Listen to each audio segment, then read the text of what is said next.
Este programa es Historia y Cultura, relatos e historias de San Felipe, de su servidor, profesor Miguel Ángel Nolasco.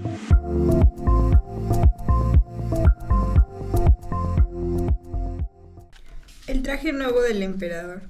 Hace muchos años había un emperador tan aficionado a los trajes nuevos que gastaba todas sus rentas en vestir con la máxima elegancia. No se interesaba por sus soldados ni por el teatro, ni le gustaba salir del paseo por el campo, a menos que fuera para lucir sus trajes nuevos. Tenía un vestido distinto para cada hora del día y de la misma manera que se dice de un rey está en el consejo, de nuestro hombre se decía el emperador está en el vestuario. La ciudad en que vivía el emperador era muy alegre y bulliciosa. Todos los días llegaban a ella muchísimos extranjeros y una vez se presentaron 2 trujanes que se hacían pasar por tejedores, asegurando que sabían tejer las más maravillosas telas. No solamente los colores y los dibujos eran hermosísimos, sino que las prendas con ellas confeccionadas poseían la milagrosa virtud de ser invisibles a toda persona que no fuera apta para su cargo o que fuera irremediablemente estúpida. Deben ser vestidos magníficos, pensó el emperador. Si los tuviese, podría averiguar qué funcionarios del reino no son aptos para el cargo que ocupan. Podría distinguir entre los inteligentes y los tontos, nada que se pongan enseguida a tejer la tela. Y mandó abonar a los 2 pícaros un buen adelanto en metálico, para que pusieran manos a la obra cuanto antes. Ellos montaron un telar y simularon que trabajaban, pero no tenían nada en la máquina. A pesar de ello, se hicieron suministrar las sedas más finas y el oro de mejor calidad, que se embolsaron bonitamente, mientras seguían haciendo como que trabajaban en los telares vacíos hasta muy entrada la noche. Me gustaría saber si avanzan con la tela, pensó el emperador, pero había una cuestión que lo tenía un tanto cohibido, a saber, que un hombre que fuera estúpido o inepto para su cargo no podría ver lo que estaban tejiendo. No es que temiera por sí mismo, sobre este punto estaba tranquilo, pero por si acaso prefería enviar primero a otro para cerciorarse de cómo andaban las cosas. Todos los habitantes de la ciudad estaban informados de la particular virtud de aquella tela, y todos estaban impacientes por ver hasta qué punto su vecino era estúpido o incapaz. Enviaré a mi viejo ministro a que visite los tejedores, pensó el emperador. Es un hombre honrado y el más indicado para juzgar de las cualidades de la tela, pues tiene talento y no hay quien desempeñe el cargo como él. El viejo y digno ministro se presentó, pues, en la sala ocupada por los 2 embaucadores, los cuales seguían trabajando en los telares vacíos. Dios nos ampare, pensó el ministro para sus adentros, abriendo unos ojos como naranjas, pero si no veo nada. Sin embargo, no soltó palabra. Los 2 folleros le rogaron que se acercase y le preguntaron si no encontraba magnífico el color y el dibujo. Le señalaban el telar vacío y el pobre hombre seguía con los ojos desencajados pero sin ver nada, puesto que nada había. Dios santo, pensó, ¿seré tonto acaso? Jamás lo hubiera creído y nadie tiene que saberlo. ¿Es posible que sea inútil para el cargo? No, desde luego no puede decir que no he visto la tela. ¿Qué? ¿Nos dice su excelencia nada del tejido?, preguntó uno de los tejedores. Oh, precioso, maravilloso, respondió el viejo ministro mirando a través de los lentes. ¿Qué dibujo y qué colores? Desde luego diré al emperador que me ha gustado extraordinariamente. Nos da una buena alegría, respondieron los 2 tejedores, dándole los nombres de los colores y describiéndole el raro dibujo. El viejo tuvo buen cuidado de quedarse las explicaciones en la memoria para poder repetirlas al emperador y así lo hizo. Los estafadores pidieron entonces más dinero, seda y oro, ya que lo necesitaban para seguir tejiendo. Todo fue a parar a sus bolsillos, pues ni una hebra se empleó en el telar y ellos continuaron, como antes, trabajando en las máquinas vacías. Poco después, el emperador envió a otro funcionario de su confianza a inspeccionar el estado de la tela e informarse de si quedaría pronto lista. Al segundo le ocurrió lo que al primero. Miró y miró, pero como en el telar no había nada, nada pudo ver. ¿Verdad que es una tela bonita?, preguntaron los 2 tramposos, señalando y explicando el precioso dibujo que no existía. Yo no soy tonto, pensó el hombre, y el empleo que tengo no lo suelto. Sería muy fastidioso. Es precioso que nadie se dé cuenta, y se deshizo en alabanzas de la tela que no veía, y ponderó su entusiasmo por aquellos hermosos colores y aquel soberbio dibujo. Es digno de admiración, dijo al emperador. Hemos escuchado la primera parte de un bonito cuento de Hans Christian Andersen, titulado El traje nuevo del emperador. Nos deja enseñanzas morales, sociales, sobre todo la inocencia. Al final van a ver ustedes cómo la inocencia se manifiesta, pero sobre todo nos deja también de estupidez, de vanidad y de arrogancia. Programa número 50, 50 de Relatos e Historias de San Felipe, del profesor Miguel Ángel Nolasco. Estamos aquí en cabina, Óscar Marcial, que nos ayuda para la edición de este programa, René Jesús Ali Campos Nolasco y Carolina Casas Nolasco. Amigos cibernéticos, gracias por permitirnos contar con su atención. Mandamos un saludo muy caluroso y efusivo a nuestros paisanos que están en Estados Unidos, California, Kansas, Nueva York, a todos nuestros paisanos del territorio mexicano, a mis compañeros cronistas mexiquenses y a los cronistas nacionales que pronto nos veremos en Puebla de Zaragoza, en un mes aproximadamente. A los estudiantes de la prepa de Emilio Portesquil, a los estudiantes y maestros de la escuela secundaria número 92, hasta Toluca, a mis parientes de Providencia de San José del Rincón. Les doy a conocer algunas noticias sucedidas en San Felipe del Progreso hasta en esta semana. El domingo 10, día de San Ramos, feligreses de esta parroquia de San Felipe y Santiago del Progreso salieron de la capilla de San Ramos en cabecera, en procesión hasta la plaza Arzobispo Manuel Posada y Garduño para la celebración eucarística correspondiente al Domingo de Ramos. Este mismo día 10, a las 7 de la noche, nos dimos cita en nuestra parroquia, gran cantidad de feligreses, primero para escuchar misa de 5 ministros.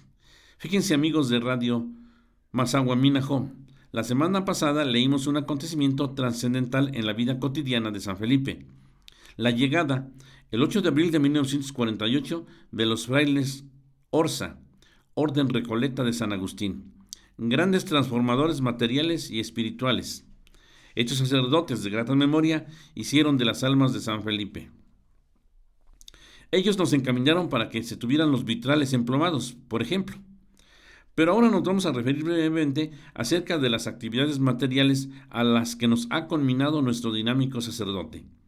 Por el momento, de las múltiples obras que se hacen, subrayamos la bendición de la Galería Sacra del Espíritu Santo, 2 vitrales emplomados nuevos y uno reconstruido, el del escudo de los frailes Orza. Amigos sanfelipenses, un motivo más para sentirnos orgullosos de nuestro pueblo y en especial de nuestra parroquia. Gracias al padre Martín Monroy Pérez. Me regreso a lo de los 5 ministros. Cuando los frailes agustinos estuvieron en nuestra comunidad, decir misa de 3 ministros, de 3 sacerdotes, era toda una solemnidad, un evento grandioso. Recuerdo que las misas eran en latín.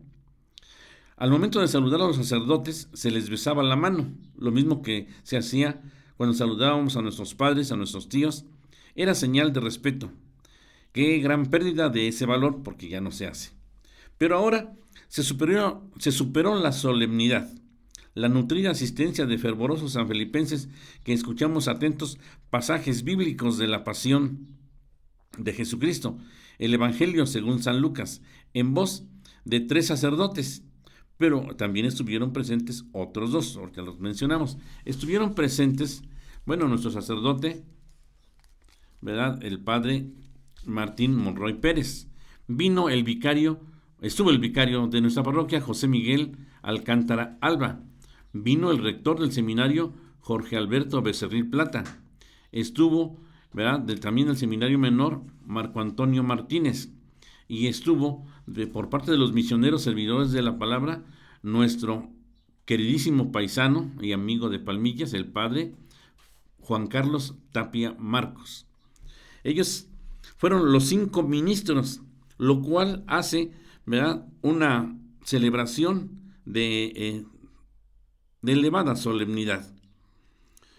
Bien, ahora es la nutrida asistencia de fervorosos sanfelipenses que escuchamos atentos pasajes de la Biblia.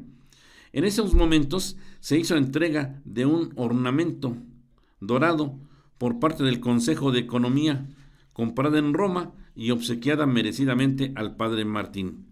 El Consejo de Economía, al final de la misa, dio un mensaje. Primero el secretario, el señor Jorge Arturo Rosas Contreras, y luego el corte de caja por la tesorera Judith del Rocío Rivera Martínez, mejor conocida y muy estimada como Julie Rivera. Al final de la celebración, el padre Martín invitó a los feligreses a que pasaran al interior de la galería sacra, recién construida, para observar los hermosos salones pintados y con loseta nueva, que esperan el regreso de cuadros y retablos religiosos que se encuentran por estos momentos en la cabecera. En otro orden de ideas, en la casilla 4026 de este lugar abrió sus puertas ese mismo domingo a las 8 en punto para atender a los votantes para la revocación de mandato del presidente de México, licenciado Andrés Manuel López Obrador. El resultado democrático arrojó un triunfo absoluto de 9-1. El lunes 11 les fue tomada la protesta de ley a los nuevos delegados municipales en el Parque Estado de México, mejor conocido como El Avión. Estos delegados funcionarán desde este año 2022 hasta el 2024. Fíjense que aquí se puede aplicar también eso de la revocación de mandato. Hay algunos delegados en las comunidades, pues que no cumplen, o entre comillas, no hacen nada, no gestionan, no trabajan, y entonces habría que aplicar ahí también la revocación de mandato. Y se van a trabajar, bueno, por necesidades salen a trabajar, no están en la comunidad, y sí aplica la revocación de mandato. Vamos a escuchar otra parte del cuento, El traje nuevo del emperador. Los cuentos toman formas fantásticas que nos trasladan a épocas de nuestra infancia y de nuestra inocencia. Adelante, Caro, por favor. Todos los moradores de la capital hablaban de la magnífica tela, tanto que el emperador quiso verla con sus propios ojos antes de que la sacasen del telar, seguido de una multitud de personajes escogidos, entre los cuales figuraban los dos probos funcionarios de Marras. Se encaminó a la casa donde paraban los pícaros, los cuales continuaban tejiendo con todas sus fuerzas, aunque sin hebras ni hilados. ¿Verdad que es admirable?, preguntaron los dos honrados dignatarios. Fíjese vuestra majestad en estos colores y estos dibujos, y señalaban el telar vacío, creyendo que los demás veían la tela. ¿Cómo?, pensó el emperador. Yo no veo nada, esto es terrible, ¿seré tan tonto? ¿Acaso no sirvo para emperador? Sería espantoso. Oh, sí, es muy bonita, dijo. Me gusta, la apruebo. Y con un gesto de agrado miraba el telar vacío. No quería confesar que no veía nada. Todos los componentes de su séquito miraban y remiraban, pero ninguno sacaba nada de limpio. No obstante, todo era exclamar, como el emperador. ¡Oh, qué bonito! Y le aconsejaron que estrenase los vestidos confeccionados con aquella tela en la procesión que debía celebrarse próximamente. Es preciosa, elegantísima, estupenda. Corría de boca en boca y todo el mundo parecía extasiado con ella. El emperador concedió una condecoración a cada uno de los dos bribones para que se las prendieran en el ojal y los nombró tejedores imperiales. Durante toda la noche que precedió el día de la fiesta, los dos embaucadores estuvieron levantados con 16 lámparas encendidas para que la gente viese que trabajaban activamente en la confección de los nuevos vestidos del soberano. Simularon quitar la tela del telar, cortarla con grandes tijeras y coserla con agujas sin hebra. Finalmente dijeron, por fin, el vestido está listo. Llegó el emperador en compañía de sus caballeros principales y los dos trujanes, levantando los brazos como si sostuviesen algo, dijeron, estos son los pantalones. Ahí está la casaca. Aquí tienen el manto. Las prendas son ligeras como si fuesen de telaraña. Uno creería no llevar nada sobre el cuerpo. Más precisamente, esto es lo bueno de la tela. Sí, asintieron todos los cortesanos a pesar de que no veían nada, pues nada había. ¿Quiere dignarse nuestra majestad a quitarse el traje que lleva?, dijeron los dos bribones, para que podamos vestirle con el nuevo traje delante del espejo. El emperador se quitó sus prendas y los dos simularon ponerle las diversas piezas del vestido nuevo, que pretendían haber terminado poco antes, y cogiendo al emperador por la cintura, hicieron como si le atasen algo, la cola seguramente, y el monarca todo era dar vueltas ante el espejo. Dios, y qué bien le sienta, le va estupendamente, exclamaban todos. Vaya dibujo y vaya colores, es un traje precioso. El palio bajo el cual irá vuestra majestad durante la procesión aguarda ya en la calle, anunció el maestro de ceremonias. Muy bien, estoy a punto, dijo el emperador. ¿Verdad que me sienta bien? Y se volvió una vez más de cara al espejo, para que todos creyeran que veía el vestido. Los ayudas de cámara encargados de sostener la cola bajaron las manos al suelo como para levantarla y avanzaron con ademán de sostener algo en el aire. Por nada del mundo hubieran confesado que no veían nada, y de ese modo echó a andar el emperador bajo el magnífico palio, mientras el gentío desde la calle y las ventanas decía: «¡Qué preciosos son los vestidos nuevos del emperador! ¡Qué magnífica cola! ¡Qué hermoso es todo!». Nadie permitía que los demás se diesen cuenta que nada veía, para no ser tenido por incapaz en su cargo o por estúpido. Ningún traje del monarca había tenido tanto éxito como aquel. «Pero si no lleva nada», exclamó de pronto un niño. «Dios bendito, escuchen la voz de la inocencia», dijo su padre, y todo el mundo se fue repitiendo al oído lo que acababa de decir el pequeño. «No lleva nada, es un chiquillo el que dice que no lleva nada». «Pero si no lleva nada», gritó al fin el pueblo entero. Aquello inquietó al emperador, pues barruntaba que el pueblo tenía razón, mas pensó: «Hay que aguantar hasta el fin», y siguió más altivo que antes, y las ayudas de cámara continuaron sosteniendo la inexistente cola. Imagínense ustedes, señores, este cuento hace 200, 300 años que se hizo por Hans Christian Andersen y que tiene aplicación con los políticos actuales. Nadie se atreve a decirles la verdad. Bien, como ya sabemos, la columna vertebral de este programa de relatos e historias de San Felipe son las efemérides, acontecimientos importantes, trascendentes en la vida de los pueblos, que determinan cambios en su vida normal. Haremos a continuación la lectura de las efemérides municipales que tienen como finalidad intensificar nuestra identidad local. El 10 de abril de 1733, el oidor de la Real Audiencia de México, don Pedro Malo de Villavicencio, reconoció, midió y amojonó las tierras del mayorazgo de Cuevas. Llegó en esta fecha a la hacienda de Ocotepec, lo que hoy conocemos como mayorazgo. Está aquí a 4 kilómetros yendo hacia Carmona, está a mano izquierda. Tomó posesión del mayorazgo don Antonio de Cuevas, heredero de don Felipe Cuevas Telles, a quien le habían amojonado también en 1711. De 1711 se inicia la construcción de la hacienda de San Onofre Carmona. Hemos de decir que estos son herederos de don Juan de Cuevas, que el rey de España le otorgó la facultad de fundar mayorazgos. Las tierras dadas en la época colonial no se heredaban. Cuando moría el titular, regresaban a la corona y el rey las podía volver a concesionar. Sin embargo, a don Juan de Cuevas, por reconocerle los servicios prestados en la conquista de México, se le dio la facultad de fundar mayorazgos.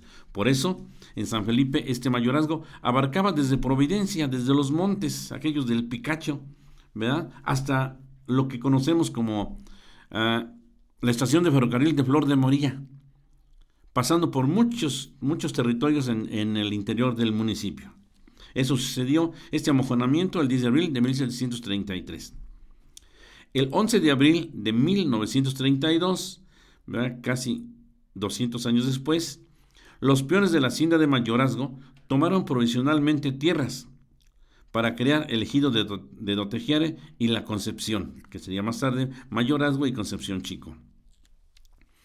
El 13 de abril de 1851 fallece de pulmonía el primer novelista romántico de México, el doctor Fernando Orozco Iberra, autor de la novela La Guerra de 30 años, que no es precisamente una guerra, sino, es una guerra, pero de sentimientos, de enamoramientos, de amor y desamor. También él es autor de artículos periodísticos, muchos, de ensayos, piezas teatrales. Escribía para el Monitor Republicano y para el periódico del siglo XIX. Poeta Fernando Orozco Iberra, nacido en esta población. Hemos de decir que la mejor biografía que nos queda de nuestro nunca bien ponderado Orozco Iberra la hace don Ignacio Manuel Altamirano, un gigante de las letras y de la política en México. El 13 de abril de 1928, la señorita María de la Luz Rodríguez Mandujano recibe nombramiento de maestra en la Escuela Rural de San Agustín Meztepec. Al día siguiente le toman protesta en la presidencia municipal y se asienta que contaba con 16 años de edad y que vivía en la calle de las Artes número 2, hoy 5 de mayo, esquina con las Artes.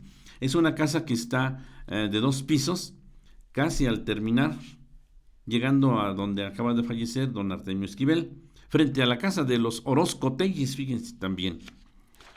El 15 de abril de 1840, miércoles, se reciben las bulas del Papa Gregorio XVI, mediante las cuales se confirma el nombramiento de arzobispo de México a favor del sanfelipense don Manuel Posada y Garduño. Nuestro paisano va a ser el primer arzobispo de México independiente, el primer mexicano que ocupa el arzobispado de México.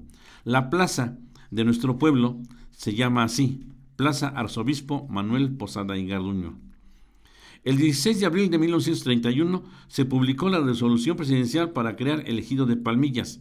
Se afectó a la hacienda de Tepetitlán con 474 hectáreas.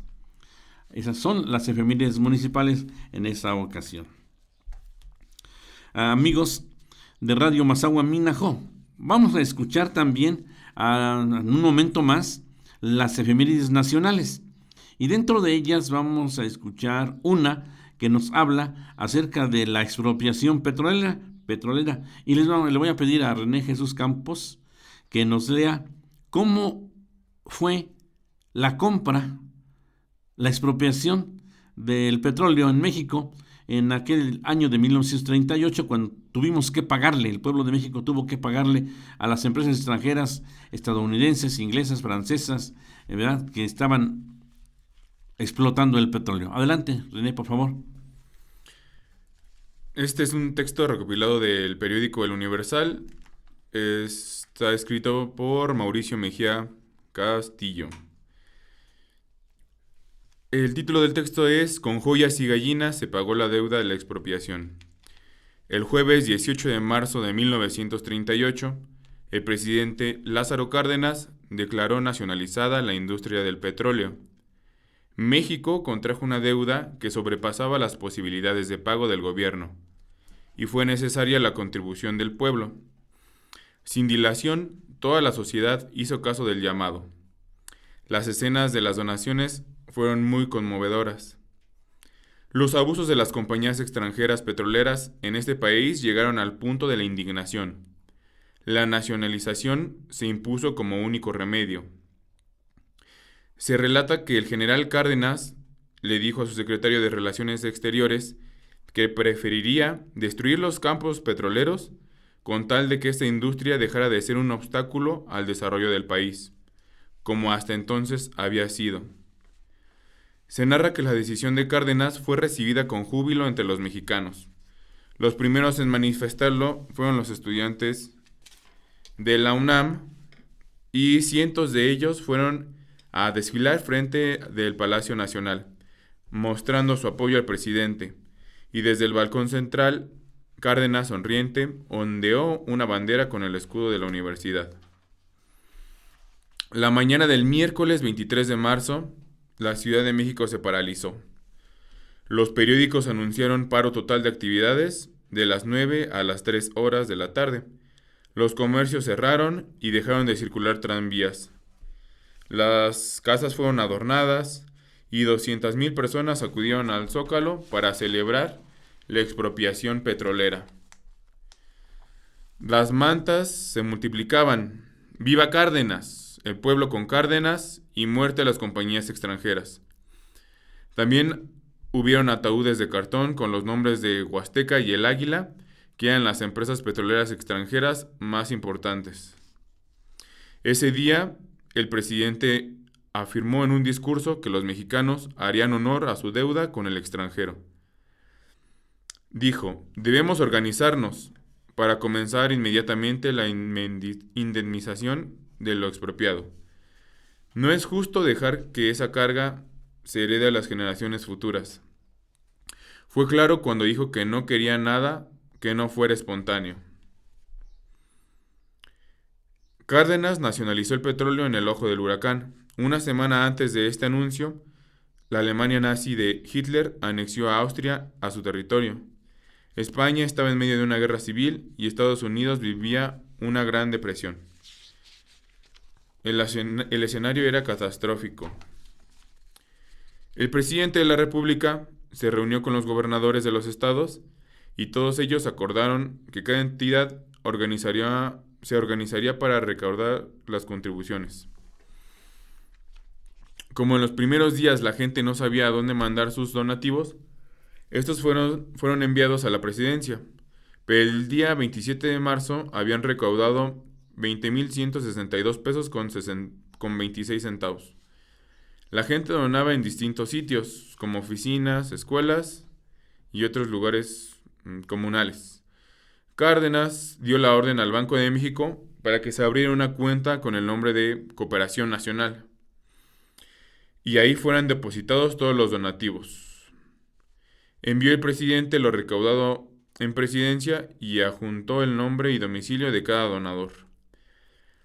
En esos días el Distrito Federal era gobernado por el doctor y general José Suirov, y de acuerdo con lo ordenado con el presidente, él era el responsable de organizar la recaudación en la capital del país.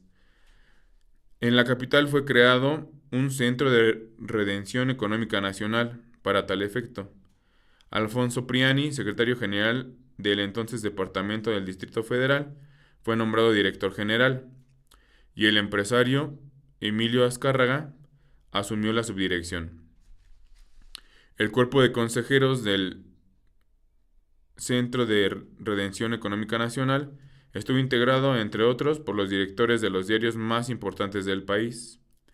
Suirov fue tajante: la patria espera a sus hijos para pasar lista de presentes. Uno de los primeros donadores fue el hijo del presidente, Cuauhtémoc Cárdenas. Su madre, Amalia Solórzano, envió al gerente del Banco de México el siguiente telegrama: por el cariño que Cuauhtémoc tiene a la bandera nuestra, puedo pensar que si tuviera edad para comprender, su alcancía la daría a la patria. Interpretándolo, lo hago, segura de que el día de mañana, ya consciente, estará orgulloso de este deber cumplido. El entonces niño Cuauhtémoc Cárdenas tenía 4 años.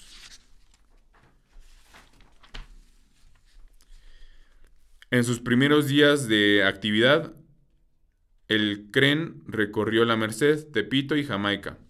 Fueron generosamente recibidos, se colocó una urna en la columna de la Independencia para recoger dinero en efectivo, y a principios de abril, el Comité Femenino Nacional pro pago de la indemnización petrolera convocó a todas las mujeres para que acudieran al Palacio de Bellas Artes con sus donaciones en metálico y especie.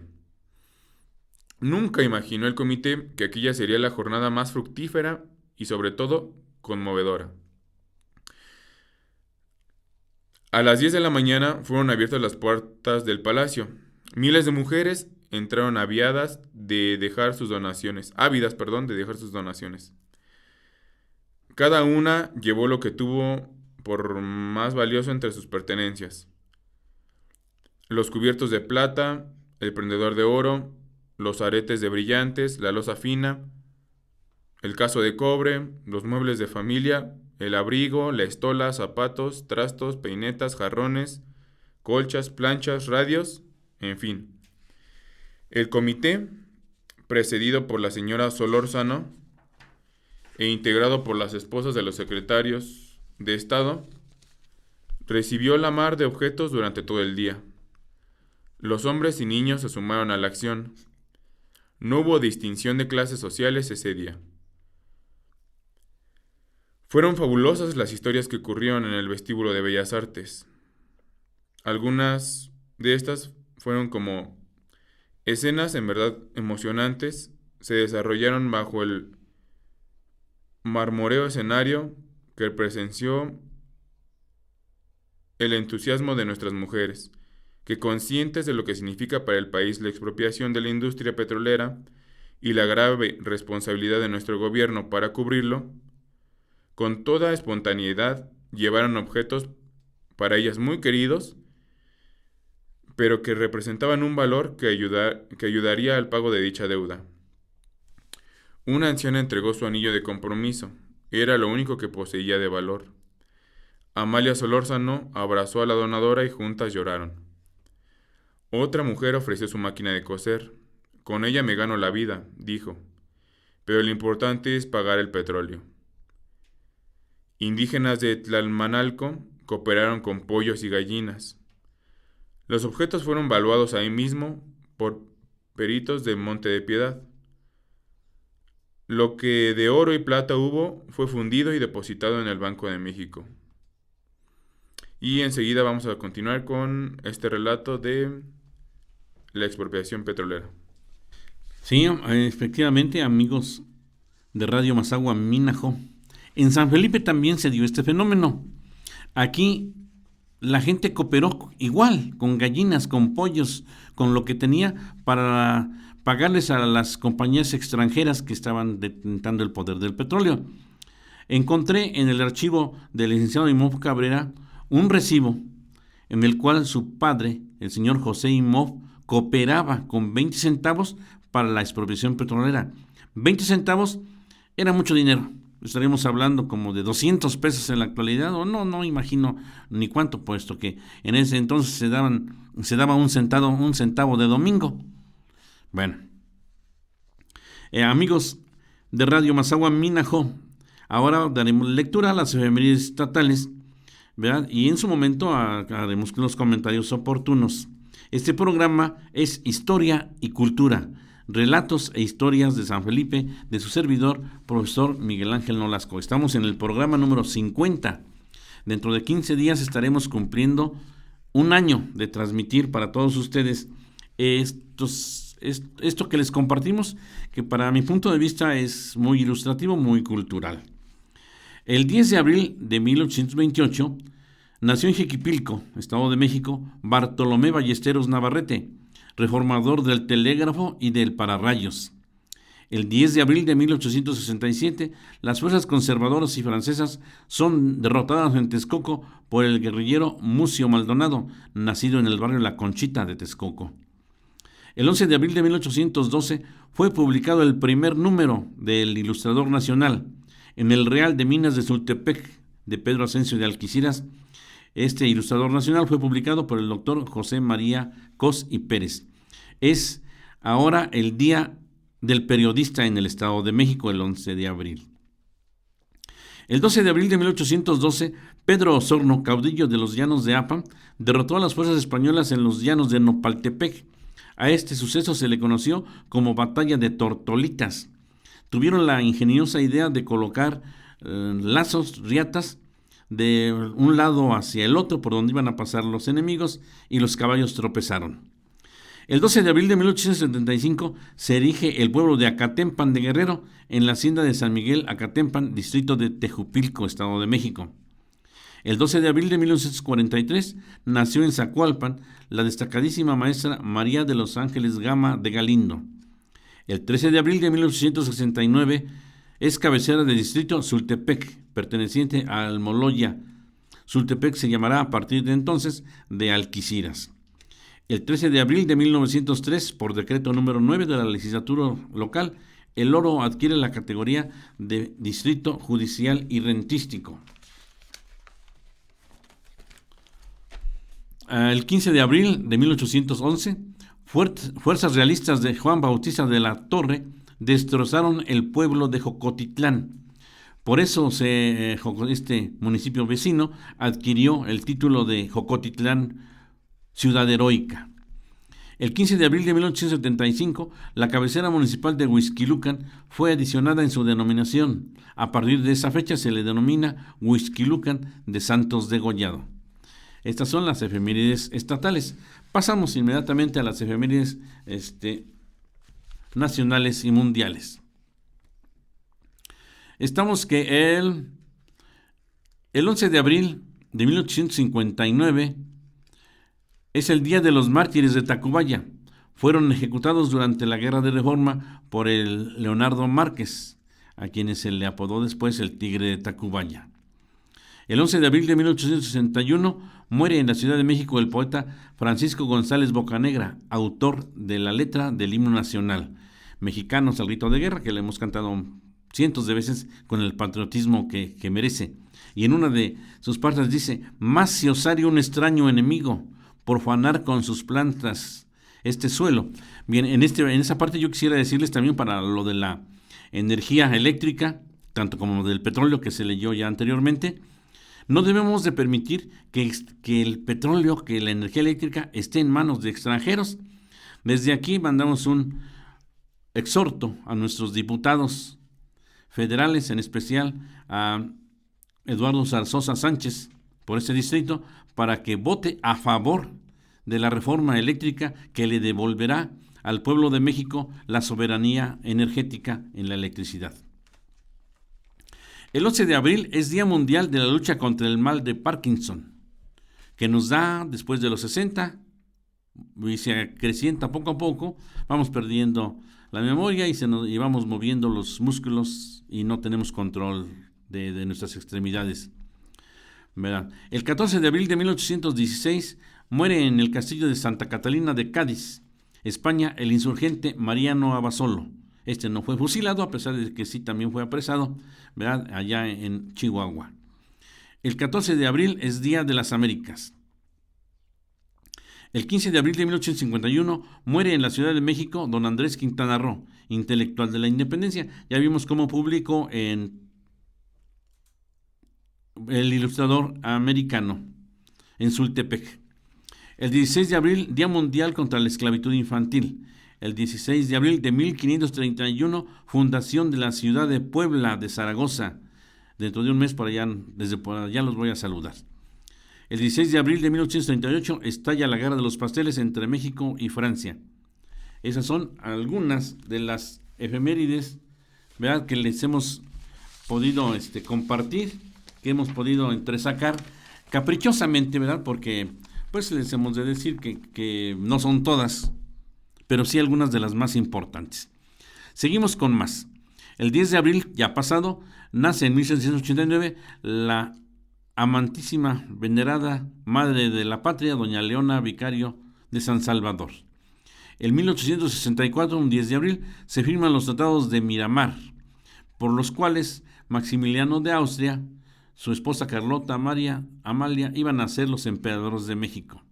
El 10 de abril de 1919, en la hacienda de Chinameca, se consuma el asesinato de Emiliano Zapata, la traición de Jesús Guajardo, de don Pablo González y del presidente Carranza. El 11 de abril, ya dijimos, muere Francisco González Bocanegra. El 12 de abril de 1813, don José María Morelos toma el puerto de Acapulco. Y ya dijimos también que el 13 de abril, con joyas y gallinas, el pueblo de México acudió a donar lo que consideraba de valor, su cooperación, para expropiar a las compañías extranjeras. También un día 12 de abril, pero de 1877, nace en Teotitán, Oaxaca, Teotitán del Camino, el periodista liberal Enrique Flores Magón, que junto a su hermano Ricardo y también con Jesús publicaron el periódico Regeneración. El 15 de abril de 1817 desembarca en Soto la Marina, Tamaulipas, don Francisco Javier Mina, para integrarse a las fuerzas de la independencia de México. Amigos de Radio Mazahua Minajo, eso es lo que les hemos podido compartir de lo que son efemérides nacionales y mundiales. Bien, ahora vamos a continuar con una segunda parte de lo que les de lo que les estaba leyendo mi nieto Ali Campos en relación a cómo se expropió el petróleo en 1938. Adelante. Pues fue tan vasto lo juntado que se repitió la recolección en los siguientes días. El horario inicial era de 10 de la mañana a 5 de la tarde, pero la cantidad de gente no cesó de llegar e hizo que se ampliaran las jornadas hasta las 8 de la noche. Algunas de las anécdotas de la recolección son las siguientes. Una señora donó su vestido de novia, un charro, la botonadura de plata de su traje, una ancianita de 87 años, unos cuantos pesos escrupulosamente envueltos en papel china, fruto de sus economías. Hubieron mujeres pobres que no podían llevar, mas entregaron una pequeña cesta de huevos y otra un canario en su jaula. Y así los donativos se sucedieron durante todo el día. Muchos chiquitines ponían en sus manos las alcancías y sus muñecas, trenecitos y demás juguetes.